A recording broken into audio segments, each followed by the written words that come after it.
Okay, let's see what's going on in the garden today. So since last time, I think you can tell things are really starting to grow vigorously. Let's go this way. This cucumber's really starting to take off. It's not doing a whole lot of fruiting. There's a lot of flowers. There hasn't been any bees. I just recently started. There's a little bee. Oh, maybe we'll catch him on the other side. The bees are starting to come around pretty slowly. There's a little cucumber. There's a couple more. I'm not finding them right now. Even as babies, these cucumbers are masters at hiding. There's a little one.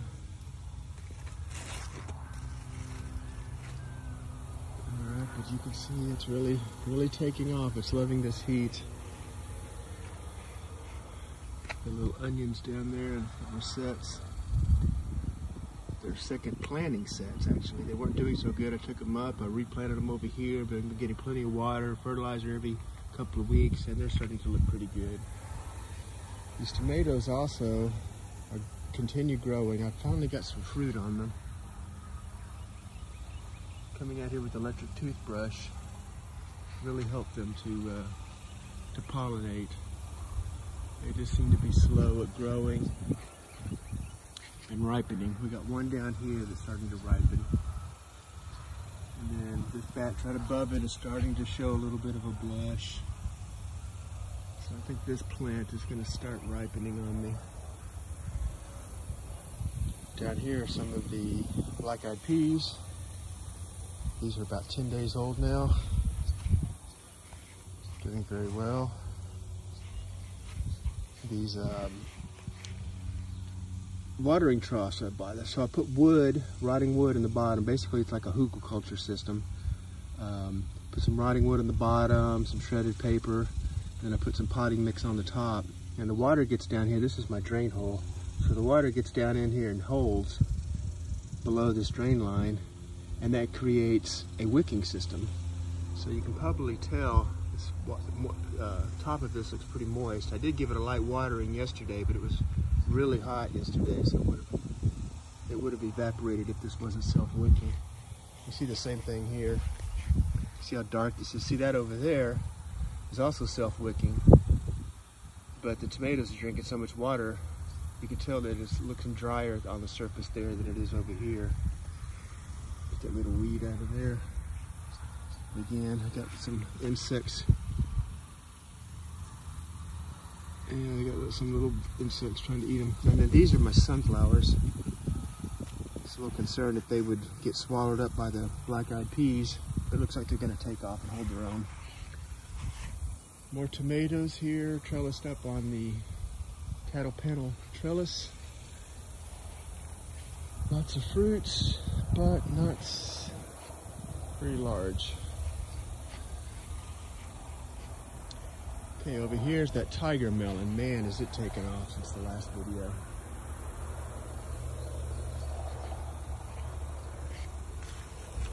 See if I've got any fruits in here. There's a little one right there. Am I getting that on camera? Yeah. There's a couple of those in here. This tiger melon is it's a small melon. It's orange with some yellow stripes on it, so I'm looking forward to seeing that. This over here is I keep forgetting the name, Benai melon. This is another heirloom variety, and you can see this one, the bees finally got in here and helped pollinate it. I've been doing some hand pollination as well. I've got several of these growing. These are a little bit larger. These are more like cantaloupe size or smaller, actually. I think these are more like a, I don't know, maybe a football. Let's see, there's one. It's going to take off. Like I said, I finally started seeing like a bee or two. Not like a whole host of them, but a bee or two. So that's been helping the pollination. They seem to like these peppers, melons over here. You can see here I've added a couple more planting beds. Just got these done the last couple of days. Because my ground slopes, I had to bring in some sand and soil, level it off a little bit, use my stones. I have a bunch of these out in the pasture in stock. Kind of put some soil in there, level them off. And went to my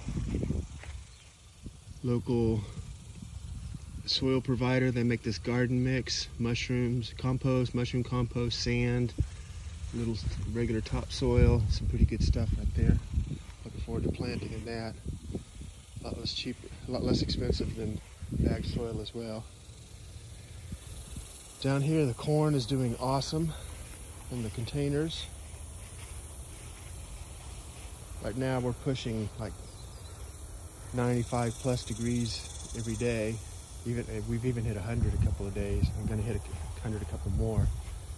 So I give them a light watering just about every day.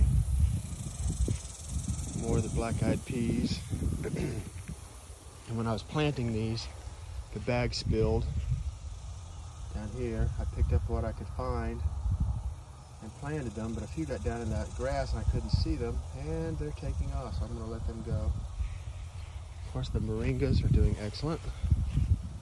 I expect these things to be 12, 15 feet tall before the season's over. I've planted them once or twice before. They haven't survived the frost here. I may try to do something to help them.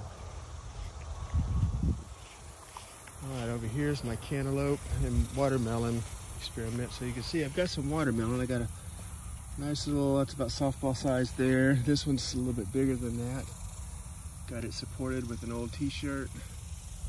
Small one up there trying to grow. Another small one there trying to grow. It doesn't seem to be all that vigorous though. It was doing really well and then it just kind of petered out. Got a little bit of growth going on here. Trying to flower, but I don't know what's going on. Trying to keep it moist. It's feeling a little dry. I've been watering it almost daily. I think I'm just not giving it enough water. Here's the cantaloupe. I was looking at this yesterday. I didn't see any cantaloupes on here. Got lots of growth, lots of flowers. Came out here with the paintbrush yesterday and did some hand pollination. There was a bee. No, that's not a bee, that's just some other bug. So, I don't know. I'm hoping I get some cantaloupe before it's all over with. Okay, over here is my cucumber experiment. I'll never plant a cucumber in such a small pot again, because this thing just, at this point, it's pretty much hydroponics. It just dries out every day. The leaves get all wilty.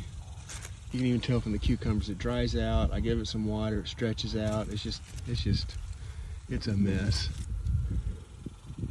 But I've committed to keeping it alive, so I'm gonna try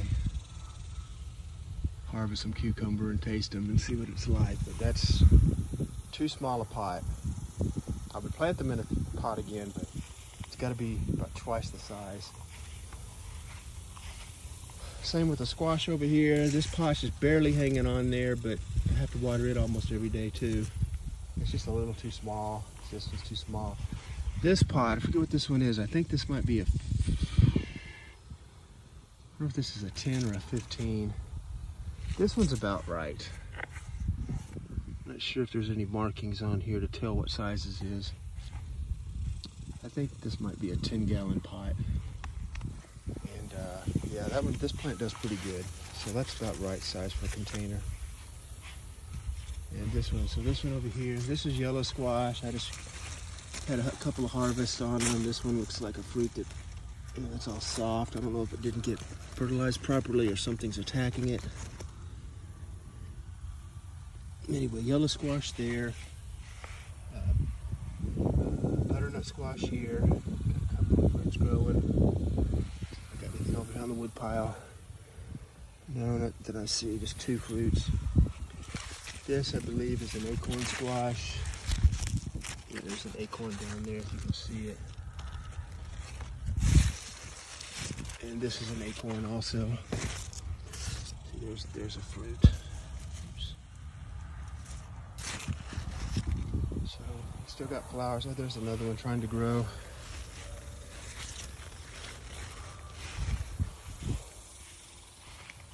All right, over here to the sweet potatoes.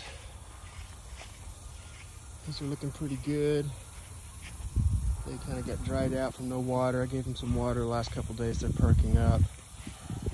Back a couple of videos ago, I was concerned that this one was going to die. And I think I was just over fertilizing it, so I've actually stopped fertilizing this one. I may give it some more here this week or next. All of this dust is from, there's some bug in this, chewing on the wood, and firewood. And they're really going to town on it. It collects this sawdust on the sweet potatoes. You can see a lot of it down there in the soil. They're doing pretty good. They're vining all over the wood pile. Okay, if we go up here, my Thai basil, I just harvested this. This was all full in here. You couldn't see through the middle. This was just one big full mat, and I just harvested a bunch for making some basil pasta. Just a little piece that and I got a few Tabasco peppers growing here, a few more coming up from seed there. I think this one is a purple jalapeno. I'm really looking forward to that. Haven't grown those before. There's a little caterpillar one. I'll get him out of here. Red Russian kale, been eating a little bit of this. Kale always has problems with the bugs. I need to plant it somewhere, so I always have kale up here. The insects always seem to find it, so I have a feeling I might have something going on in my soil. Try planting it somewhere else. Lots of chard, which I can't eat anymore because it's high in oxalates. Here I got my red leaf amaranth, which I'm looking forward to as a spinach substitute.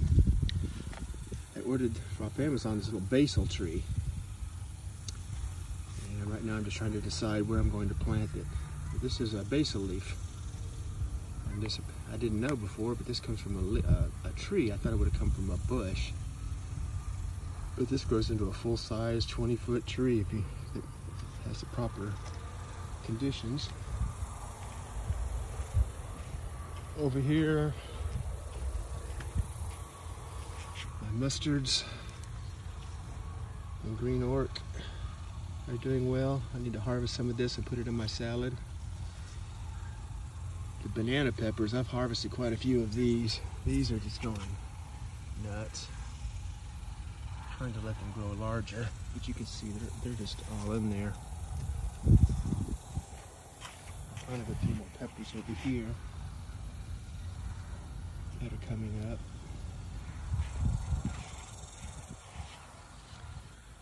These are just doing really, really well. This is another one of those self-wicking tubs. All my tubs but two are self-wicking, which I'm really liking. It's these two right up front. When I first got these, I just drilled several holes straight in the bottom. Water could drain straight out, which is fine. But all these others, you can see the hole down. Is it about, I don't know, 3 inches? Anywhere from at least 3 to 6 inches up off the ground, so that water can get down there and all that rotted wood and get retained. Oh, I forgot to show you, this is another raised bed that I'm installing. Oh good, this is a good example of how I'm filling it with wood. So this is some very well rotted wood. This has been out in the pasture on the fence line for at least 5 years, maybe 8 years. So it's very well rotted. It's not green. The green wood, as I understand it, is too hot as it degrades, and it can make your soil too hot, it can be hard on the roots. So this is very well rotted wood, and it really will soak up the water and retain it, as well as just having a reservoir of water in the bottom, because the drain hole is several inches up. And then that mixes with the soil and just creates a self-wicking situation. And so far, I'm really happy with it. It's really easy to, the weeds aren't growing into it. Out here, I've got a problem with a vine everywhere. Let me see if I can see some over here. This stuff, this viney stuff, this is so invasive. It's all over my yard. This stuff, it just grows like crazy. And I picked it out of here. Here's one still coming up. So in the past, I've tried to make beds in the ground here, and I'm always fighting that weed. I've done some raised beds that didn't have a solid bottom, and that vine came right up through it, and it's just really frustrating. And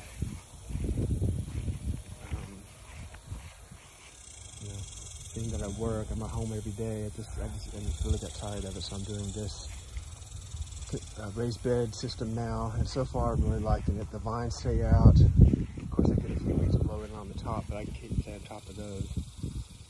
Yeah, this is a little bit pricey up front. You buy these from like Tractor Supply or your local feed store. They're just animal water troughs. If you look on Facebook, Craigslist, you can find some used. I got I got two of those small ones up there and that large one here. This was a 3 foot deep. This is bigger than I wanted to use, but I got these off of Facebook. Somebody was going to do a tilapia aquaculture system and opted for a different solution, and so I bought those for cheap. Yeah, this is I'm really happy with this.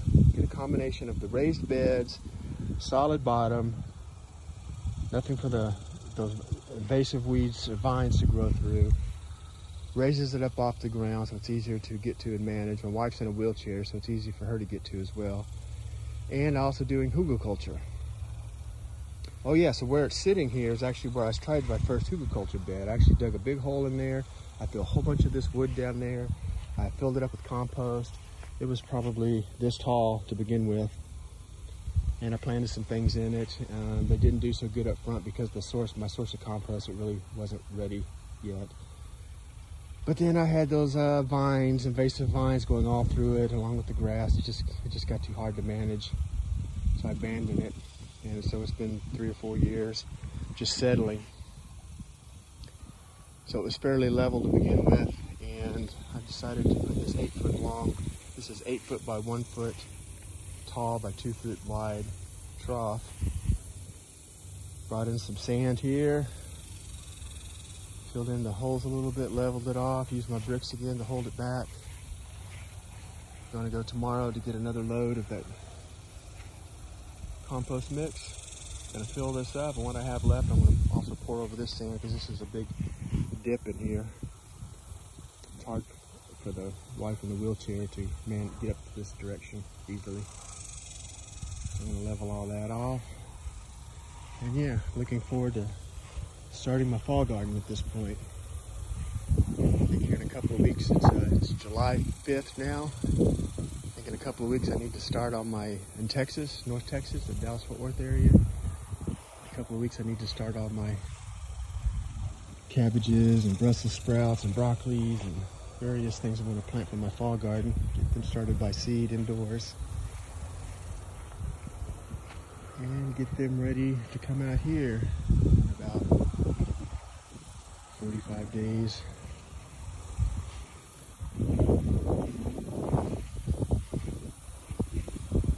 Alright, well that's it for now. Come back when got some new growth and something to update. Hopefully these tomatoes will be ready for harvest and swelled up. Until next time.